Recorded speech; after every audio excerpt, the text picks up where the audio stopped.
Wah, saya dicaci maki sama anak buah saya yang lebih anak buah saya, tapi dia lebih lama dari saya di perusahaan itu.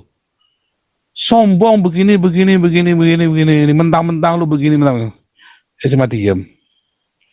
Nih ketokan titit gua ya, kalau lu bisa capai lebih dari 6 miliar. Ketokan titit gua. Sampai sekarang tititnya masih utuh, malah punya anak 3 dia. Nah, berarti kan tititnya belum ketok, tapi omsetnya sudah 40 miliar. Saya pegang 40 miliar itu perusahaan. Ya. Dari 2 miliar, dalam 2 tahun jadi 40 miliar.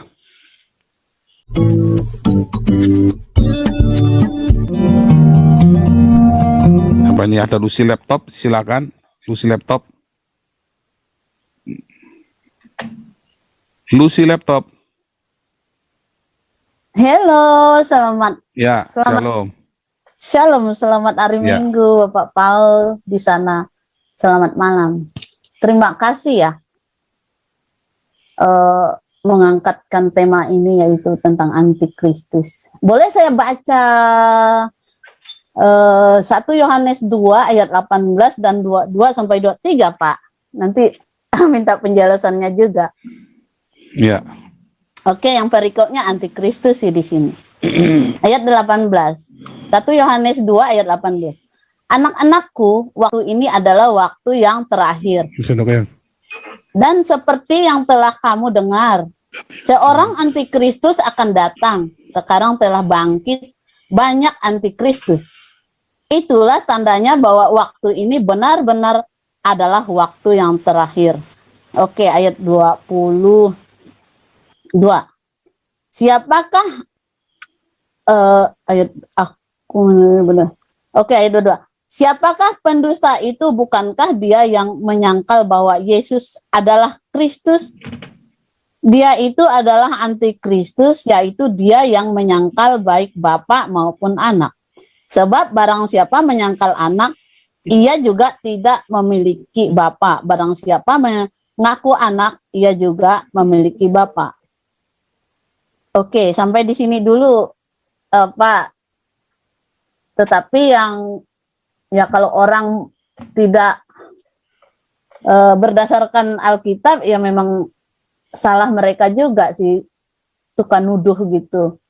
Jadi mohon penjelasannya, Pak, biar ya orang tahu dari ayat ini tadi, ayat 18, 22 sampai 23. Ayat 18, 22. Ya, itu nanti kita 23. Mau jelasin nanti ya, itu nanti. Ya, oke.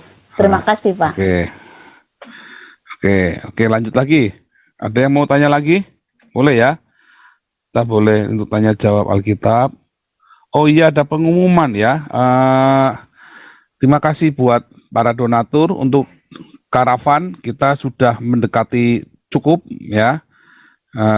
Yang untuk donasi karavan. Nanti hari Kamis ini saya dengan Pak Yus cari karavan ya, karoseri di yang di Belanda atau yang di Jerman. Kita nanti cari, kita mau bikin ya, mana-mana yang lebih murah, nanti kita lihat entah yang di Jerman atau di Belanda, termasuk prosesnya ya, administrasinya.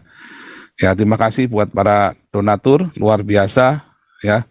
Nggak menyangka bisa on time ya kita ya, untuk karavan itu kita butuh kira-kira 10.000 euro. 10.000 euro itu kurang lebih 10.000 euro itu berarti kurang lebih 150 juta. 160 jutaan ya. Ya.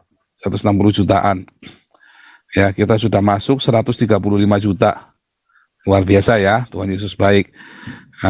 Terus untuk tenda, kita masih bergumul untuk tenda ya. Masih kita pergumulan untuk tenda. Tuhan Yesus akan cukupkan ya.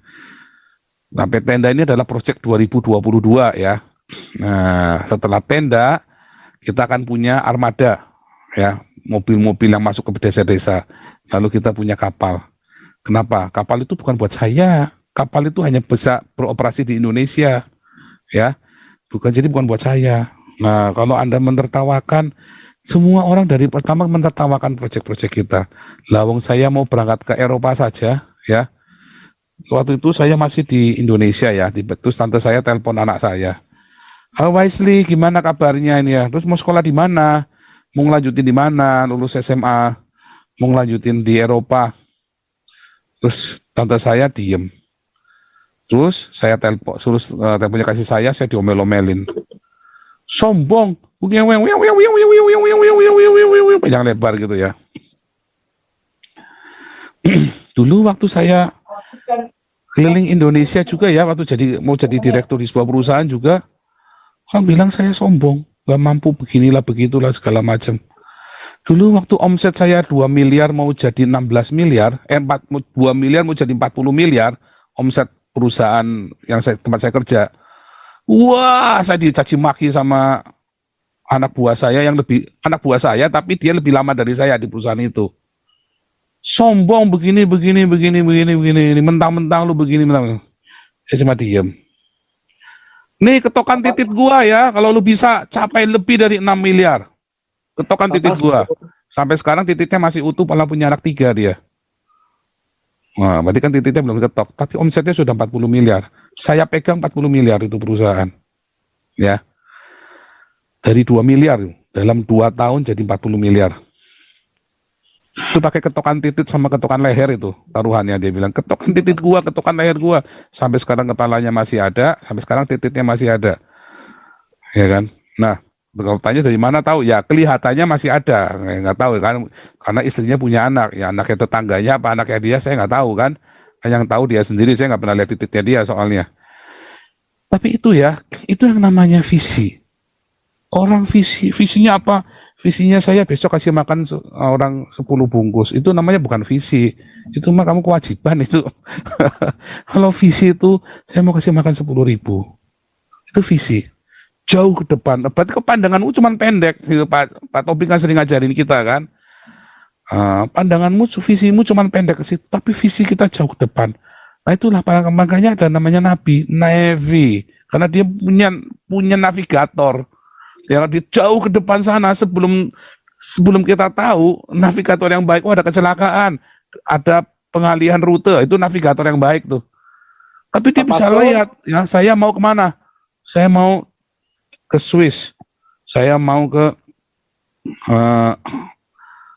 Frankfurt. Ada navigator jauh.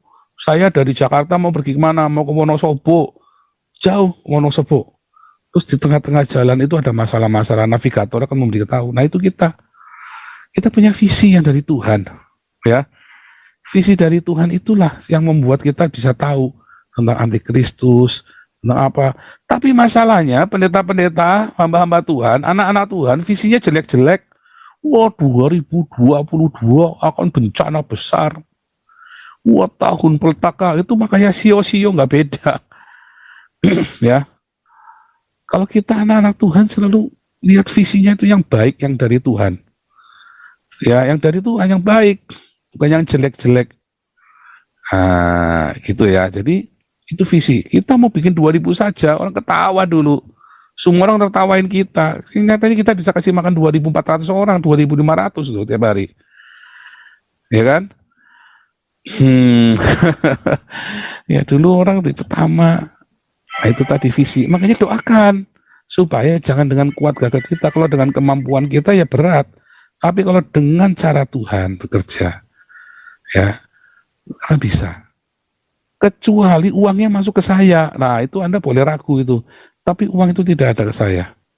Itulah sebabnya saya harus jaga hati saya tetap murni. Ya kita mau bikin karavan. Wah kaget dong, dari mana duitnya. Katanya kita kumpul kok 135 juta. Ya kan? Bisa kumpul kok, kebutuhannya 160 juta, kita sudah kumpul 135 juta, bayangin. Ya, termasuk nanti dari dana saya pribadi juga harus keluar dong tentunya ya kan. Nah, keluar. Dari mana ya? Pokoknya nanti Tuhan sediakan semuanya. Ya kan? Nah, itu kan. Operasionalnya bagaimana, bayar pajaknya segala macam. Ya nanti tiap bulan Tuhan sediakan, gak usah diurus. Kalau Tuhan sudah kasih visi saya tur Eropa, kita keliling penginjilan, Tuhan kami sediakan semuanya, jangan takut. Itu ya. Kalau bukan dari Tuhan, ya berhenti, nggak usah dipikir, nggak usah pusing. Gitu caranya. Itu namanya visi dari Tuhan. Melangkah. Melihat yang jelek-jelek terus, ya. Visimu jelek-jelek terus, karena dari Hades itu tadi. Karena kau tinggal di Hades, maka visinya ngeliat yang jahat-jahat terus. Kalau saya tinggal di Paradiso, jadi saya visinya ngeliatnya yang jauh ke depan, yang indah. Dunia yang indah, cerita yang indah. Oh, antikristus kan juga jelek Pak. Oh, antikristus bagus nanti. Itu pengujian, pemurnian buat kita. Ya, itu nanti kita belajar situ. Ini nampaknya Ibu Deborah sudah siap ya Pak Victor Mandayo ya. Pak Victor?